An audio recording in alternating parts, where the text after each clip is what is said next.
Welcome to this edition of the Talk of Simsbury. My name is Dominique Avery. Today's show is all about sports and 4 major sports events happening in Simsbury over the next few months. The 33rd Annual Special Olympics Connecticut Winter Games at the end of February, the Tier 3 USA Hockey Junior National Championships at the International Skating Center at the end of March, the 7th Annual Whitewater Triple Crown New England Championships for canoers and kayakers in April, and the 2nd Annual Simsbury Triathlon in May. Joining me to talk about the whitewater events in the Farmington River at the Terriffill Gorge is Frank Haviland. And to discuss the triathlon, Bill Honig is here. He's the race director for the Simsbury Triathlon. Welcome. I'm so glad to have you both here. Thank you for coming. So, Frank, I'm going to start with you. Okay. Even though you're doing the 7th Annual Championships, I think there are Simsbury residents who still haven't heard of the event. So can you just tell us basically what the Whitewater Triple Crown is? Basically, it's 3 different kinds of paddling in the same water. And these are typically things that people specialize in. They're really good at slalom, they're really good at freestyle, they're really good at the downriver thing. That tends to be their specialty. The whole idea of the Triple Crown is to get people to try the other sports, particularly slalom. Slalom used to be a very big deal, especially in the Northeast, but now freestyle has become much more popular. So the whole idea is to get the freestyle people to try to paddle, and the way the Triple Crown is scored, you can't win unless you do well in all 3. So it's a real challenge, and it's so challenging that it brings national and international competitors from all over the eastern U.S. and Canada. So it's a big deal. When people in Simsbury see the Farmington River, frequently it's downtown and it's very calm, and they can't imagine that there's any whitewater. Where does this whitewater thing come in? The whitewater begins at Terriffill. When the river takes a right turn and heads, instead of going north, it starts towards the Connecticut River. The first thing it does is dive through the gorge, which is a very steep, rocky gorge, and so the river picks up a lot of speed and gets to some very exciting whitewater. It's class 3 and class 4 in the early spring when we come to get the last of the snowmelt. So what are the dates of this year? It's April 18th and 19th. That's a Saturday and Sunday in the middle of April. And I understand that it's changed its name this year. Can you tell me what the name is and why? The new name is the Jamie McEwen Whitewater Triple Crown, and the reason we do that is to honor Jamie McEwen, who sadly passed away in last June. He's the person who invented the idea of the Triple Crown and brought the power and his friends from the New England Slalom Series to actually put it together. The local people around here just cover all the administrative kind of things and not the actual racing things, which requires lots of expertise and lots of equipment. Jamie was a bronze medalist in the 1972 Olympics, and that inspired an enormous interest in slalom paddling in the U.S., especially in New England. And he's become an icon and a legend, inspiring many, many others into competitive paddling. It's very important. If it wasn't for him inventing it and bringing the New England Slalom Series people together to put it on, it never would have happened. And so we think it's appropriate from now on, we're going to name it in his honor. So how did you get involved with it, and how did it come to Simsbury? Well, there's always been some level of kayaking and canoeing in Terriffill Gorge, and there used to be competitions. They'd all faded away in the 1990s. And the Terriffill Village Association was trying to find them and bring them back, and explored what was the problem. It turned out one of the problems was the administrative task got to be overwhelming. And you don't need to be an expert paddler to get all the permits and permissions and all that other thing. So we volunteered to do that and went shopping around, and turned out that Jamie McEwen was looking for a place to hold his beloved Triple Crown. And so our paths crossed, and he and I went to visit the town hall in Simsbury and East Granby to sell the concept to the town. And once that was bought off, then the New England Slalom Series people brought in all their gear and everything got set up, and it was a very successful first time. We will be showing some photographs of the race last year, of the various events, and it's pretty darn exciting. How can people watch? Well, the best way to watch is to go down into the gorge on the East Granby side. Because of the parking problems, though, we plan to do as we did last year, to use off-site parking in Simsbury and East Granby, and then shuttle bus people down into the gorge. And then you simply walk down the hill, and you can get very, very close to the action. And it's very photogenic because the kayaks are all bright colors, and the outfits are all bright colors, and the helmets are all bright colors, and so lots of cameras come. And it's a very photogenic kind. So where do people park to get the shuttle bus in Simsbury? And if we can set it up again as we did last year, that'll be downtown on Iron Horse Boulevard from Simsbury, and in the center shops in East Granby. Thank you, Frank. Billy, you've been very patient sitting there listening to all of this. Let's talk about the triathlon. Sure. This is your second triathlon, but it's not your typical triathlon. Tell us what's involved. Actually, Frank helps us out quite a bit too, especially with which is the oddity. This is the paddling portion. Frank did a lot of the logistics for us last year on being able to integrate paddling into a triathlon. Normally, you would understand a triathlon would be a swim, bike, run event.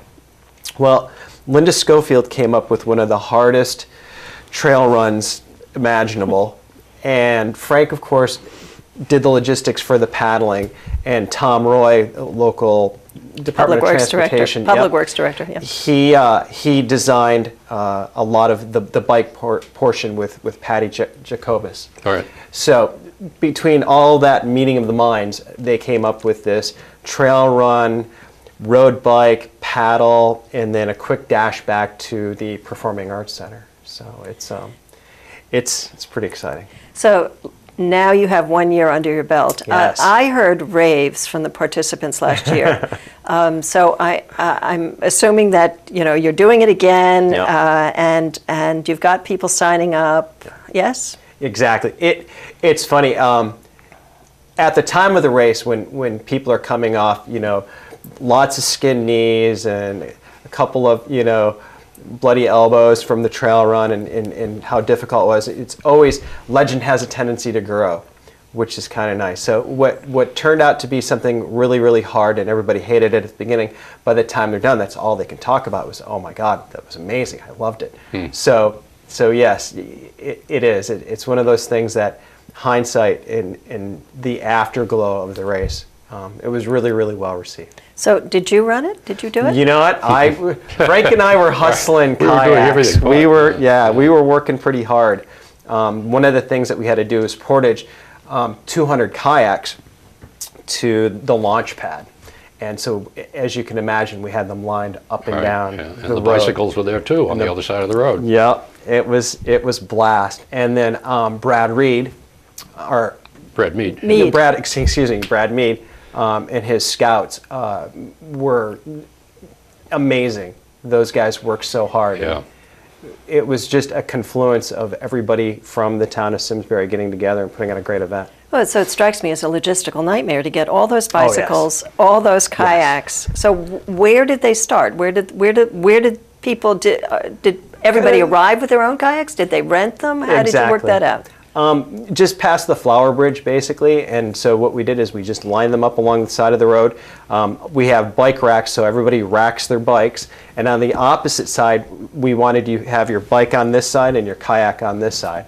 So logistically, the morning of, from about 8 o'clock on, we had a one-way path. You brought your car in. You were attacked by a group of scouts who grabbed your bike, grabbed your kayak, you grabbed your gear, and it just dispersed, and then we moved you out and we moved the next one in, and it just circled through for about an hour and a half, and then everything took place right there at the Flower Bridge, and then you just did the mad dash up towards where the Simsbury Land Trust is, and the folks there have been wonderful to us as well, letting us use a portion of the land to get to Penwood. So that first, I assume that you have walked that first where you walk, it's up a hill. It's a very steep hill. Very steep hill. Yep. Mark Deming and Ed Cox designed this basically a tier or steps, giant steps, to take up the hill. And yeah, it's a lot of work. It's a little over 3.5 miles. Yeah. So. And then the bike portion comes next? Yep, bike portion comes next. It's a 2-loop, just short of 12 miles, about 11.5 miles. It really showcases a lot of the bike trail, a lot of the backcountry roads, which is nice because the whole point to this, Linda's brainchild, was to have people come back to Simsbury the next weekend or the following weekend or possibly for one of the concerts, and to draw folks from outside of the valley into town so that, you know, some of their weekends they could, you know, go shopping and hit some of the restaurants. And statistically what it showed is we did about 40% of our participants came from outside of the valley. And a lot of them came from out of state. So. Yeah, it's very interesting. After the race was over, I noticed at a lot of the restaurants there were cars parked with bikes and kayaks on top of them. Lots of muddy people. So where, I guess that you would also like people to watch the way the whitewater events. Yeah. So where should people park themselves to see some of this? Probably the best place to watch would be the Flower Bridge. The Flower Bridge, yeah. Yeah, I would think so. And then what we're doing this year is at the Performing Arts Center, we're going to do a little bit of an expo. So we're going to have a lot of our sponsors, a lot of local nonprofits, all having booths and tables and things like that where they can, you know, display what they do for the town of Simsbury. We're working with Martha Hogan and the high school and the Future Business Leaders Club at the high school, so that there's a little bit of a mentoring component to it too. So what she's planning to do is take 2 kids. So say, for instance, our title sponsor, Simsbury Bank. They'll take two of the students and they'll work with, you know, either Robin or Jocelyn or Ann from Simsbury Bank, and they'll create a table pitching Simsbury Bank. So hopefully what we do is we get 2 students that are interested in the banking industry. They get to work with somebody that's in that industry, and then they can also then bring that back to the expo, and they can be the spokesperson for that particular vendor. Yeah, you had something like that last year, but it was a little too spread out. So that Correct. when the contestants arrived, number one, they were exhausted. They were exhausted. And number two, the people who were there were so far away that nobody wanted to walk over to them because they were exhausted. So I'm assuming you learned from that last year. Yeah. Yes. So do you need? Let me go back. How can people compete as individuals, as teams? Correct. Yeah, we have an individual component, and up until I believe May 3rd, we have an early pricing. So it's $75 if you compete as an individual, or $90 if you decide to compete as a team. And a team can either be, you know, 2 or 3 people. I noticed last year there were quite a few teams, and those Lots of families. and they seemed to enjoy it more. Yeah. Right? It was because each person did a piece of it, right? Yep. Is that how it works? Exactly. How many people did you have last year? 188.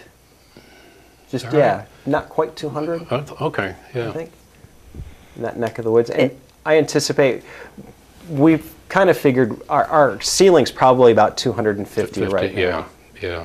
So, and I would assume that we should sell that out. Because of the success. Yeah. Yeah, it was so popular. First time out, 188 was amazing. It's amazing. Yeah. So do you still need volunteers, and do you Love need volunteers. volunteers? Okay, so talk about what the volunteers ahead. could be doing.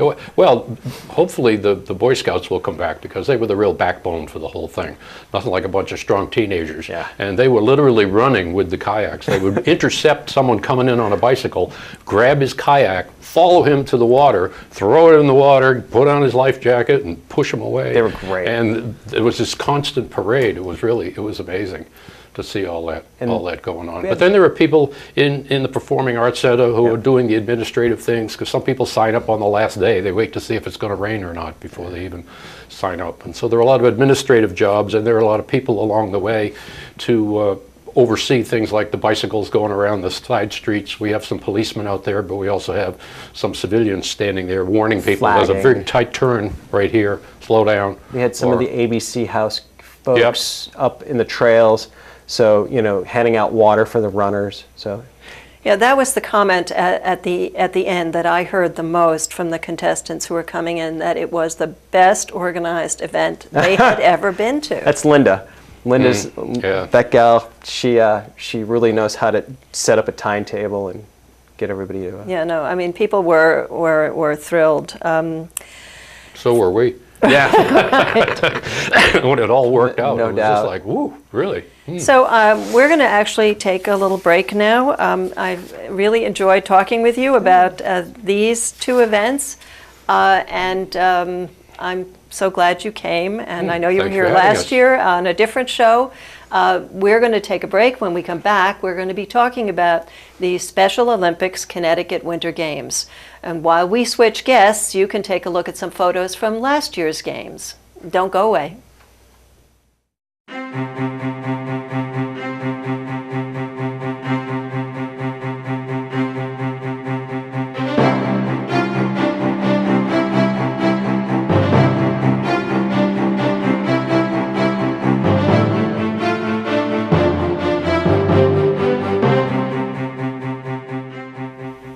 We're back, and joining me now are Lori Jean Hannon, Vice President of Sports and Competition for Special Olympics Connecticut, and Mitch Gross, representing Eversource, the new name of Connecticut Light and Power Yankee Gas as of February 2nd. Thanks so much for joining me today. Thank you. I think there are a lot of people in Simsbury who don't know anything about the Special Olympics Winter Games, and frankly, until recently, all I knew came from seeing the snowmaking at CLP. So let's just start and just tell me what it is, what the Winter Games are, Special Olympics Winter Games. Sure. The Winter Games are one of our 4 major competitions that we do within the state of Connecticut. And it is for almost 1,000 athletes who have intellectual disabilities. And they will be here in Simsbury doing cross-country skiing, snowshoeing, down at Ski Sundown, alpine skiing and snowboarding. Further up the road in Simsbury at the International Skating Center, we have figure skating and speed skating. And then in East Hartford, over at the Pratt and Whitney area, we'll be doing floor hockey. So there's quite a few activities going on throughout the weekend. And we're extremely grateful for the folks here in Simsbury because we have 2 of our major events right here in this town. And we've been here forever, or so it seems, and we're very pleased to say that. And our athletes just excel each and every time. So if you've never seen a Special Olympics competition, it's a great opportunity to just sort of get involved and see what our athletes can do, because they can do a whole lot more than even you and I can do on a daily basis. So the event is actually on February 28th, Saturday, and March 1st this year? Yes, it's an overnight event. They'll be competing both days. At the cross-country and snowshoe event, they do what we call preliminaries all day Saturday. We'll have a big opening ceremonies in the morning. Then they'll go right into competition so that they'll do their preliminary events. And then on Sunday will be all the finals, and after they compete on Sunday, after each particular event they're in, they will get their awards for that event. So what time is the opening ceremony on Saturday, February 28th? 9:45 is when the parade of athletes kicks off. And so do you welcome the public? We do. In fact, there's always plenty of jobs for volunteers, and we can always use fans in the stands. Might sound kind of silly because it's outside, but the more people we have to cheer the athletes on, the better. And the athletes love that. They absolutely love having people there for them, but there's plenty of volunteer opportunities as well. So is there an opening ceremony both at the Eversource CLMP site and the skating center? There's 4 opening ceremonies. So we'll have one at Eversource, we'll have one at the skating center, one at Ski Sundown, and one at Pratt and Whitney. So if people from Simsbury wanted to go see, they could go to either one? Absolutely. The parade will start for the one at Eversource at 9:45, and the one at the skating center kicks off at 10. Okay, so I've obviously never been there. I really just really learned much more about it this year, which is why I called you and invited you to come. Are there stands? Are there places for people to watch, or how does it work? Well, if you are familiar with Route 10 and where Right. you've seen those mounds of snow, by the time we get ready for that competition, our volunteers will have smoothed that out. They will have laid the tracks out for all the competition. So the volunteers, or the fans in the stands, so to speak, they will line up along the edge there. So if they come, they need to be prepared to stand in snow, dress warm, and know that they're going to be outside the whole time. So Now, you are probably the only people in the world who are rooting for a lot of snow and cold, right?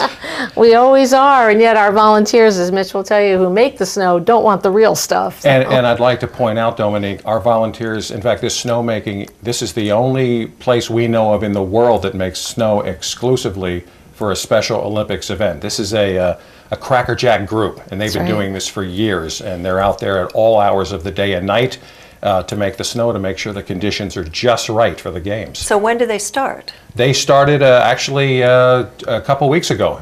In the middle of January they had started, and they will make snow as conditions allow, pretty much right up to practically the last moment, and then you'll see them if you're driving down Route 10, you'll see them at the last second grooming the snow, cutting the tracks, getting everything ready, so when the opening ceremonies kick off on that Saturday morning, everything is pristine, and I mean absolutely perfect and ready to go for the athletes. And do you really not like real snow? Real snow is great. But real snow is not always available, believe it or not. There have been years that we came very close to not having the event because we didn't have enough snow. And we started making snow many years ago. We were, actually 1991, we moved the cross-country event to our Simsbury facility here on Hot Meadow Street. In 2006, we added the snowshoeing.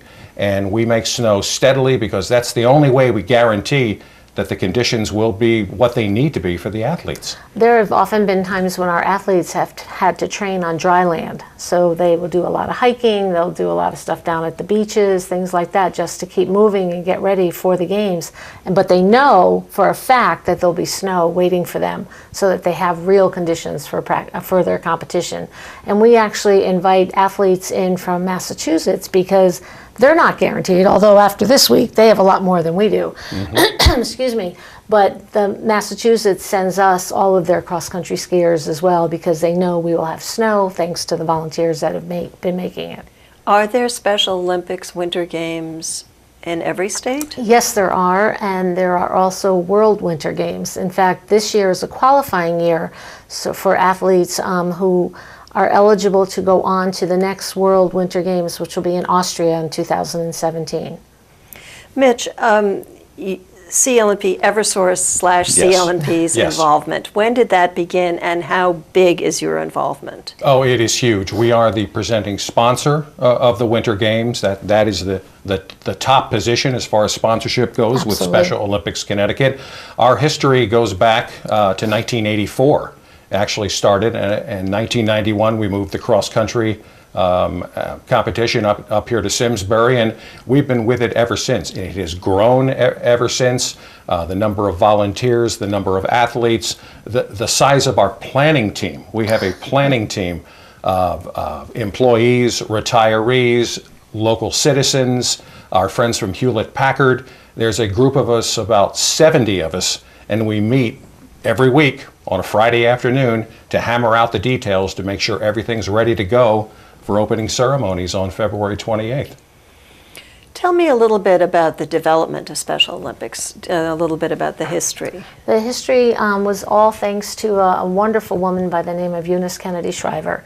And she had this vision many, many years ago, well over 45 years ago, that people with intellectual disabilities could excel through sports. So she literally had a camp in her backyard, and it grew from there. In 1968, the first Summer Games competition took place in Chicago, and there were 1,000 athletes at those events. We are gearing up for a World Games in LA this summer, and there'll be over 7,000 athletes participating in those events. Here in Connecticut, we have about 14,000 athletes and partners that are involved. So it's a phenomenal experience. And it's great for the athletes, it's great for their families, it's great for volunteers. Wonderful opportunity for young people to get involved. We have a lot of programs that take place in the school system where we do unified sports and unified team sports, or for people with and without an intellectual disability. I just did a program. I do another program called Simsbury School News. I just did a program on the Simsbury Unified programs, which is what made me more sensitive and aware of the Special Olympics. And when I was decided to do this show on the major sports events happening in town, it occurred to me, of course, the Special Olympics is a major sporting event in our town that we don't talk about. So I lost my train of thought.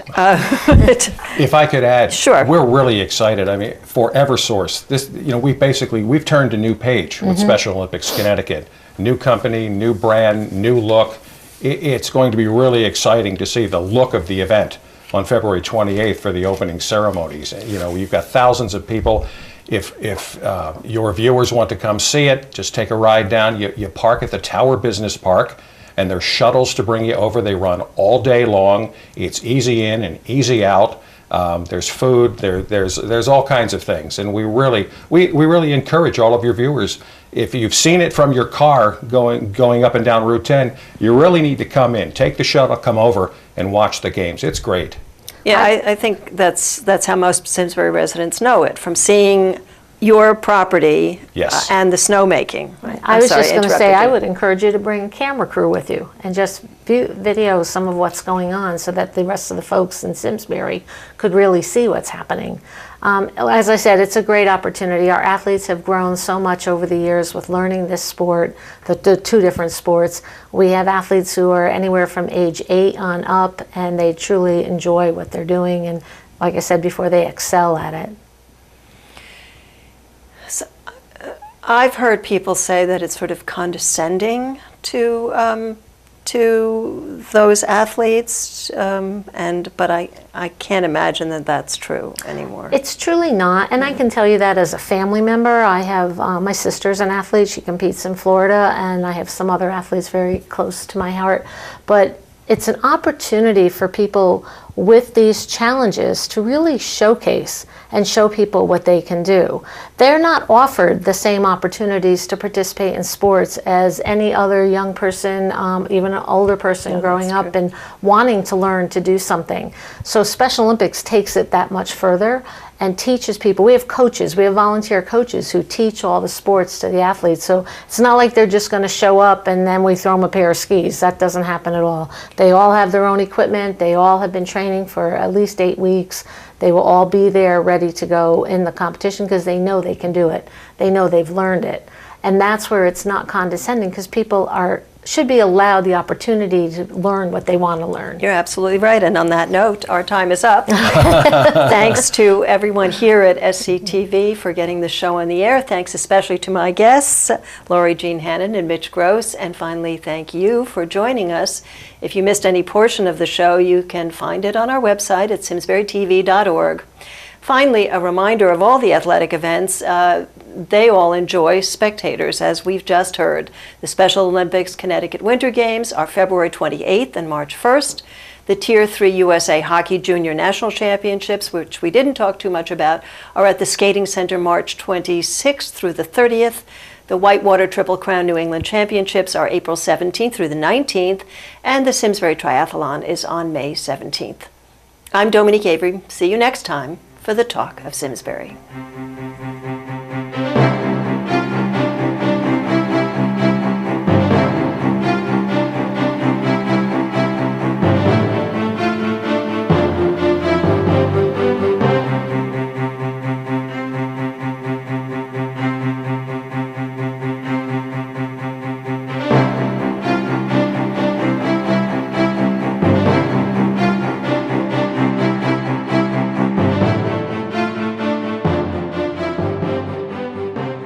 Funding for Simsbury Community Television is provided in part by contributions from viewers like you.